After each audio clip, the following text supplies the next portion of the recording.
जळगावमध्ये काल एका ट्रेनला विचित्र अपघात झाला। कपलिंग तुटल्यामुळे एका रेल्वे गाडीचे 3 डबे रुळावरून घसरले।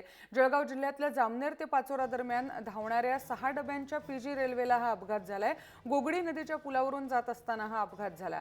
कपलिंग तुटल्यामुळे या मिनी ट्रेनचे डबे रुळांवरून घसरले आणि तब्बल 3 तास या प्रवाशांना गाडीत बसून राहावं लागलं।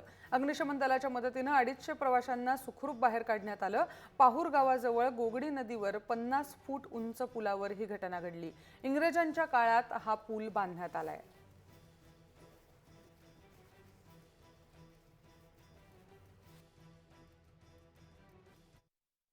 पाहूर गावाजवळ रेल्वेचा अपघात झालेला आहे म्हणून त्यानंतर आम्ही ताबडतोब पोलीस स्टाफसह इथं पोहोचलो। इथं आल्यानंतर असं कळालं की रेल्वेचा पहिला डबा आणि त्याचा मागचा डबा हे पुलावरून रेल्वे क्रॉस होत असताना हे घसरले आणि घसरल्यानंतर पुढे जाऊन डिझेल टाकी फुटली आणि त्यानंतर स्फोट झाला आणि इंजिन आणि त्याचा मागचा डबा बाकीच्या डब्यांपासून वेगळे झाले।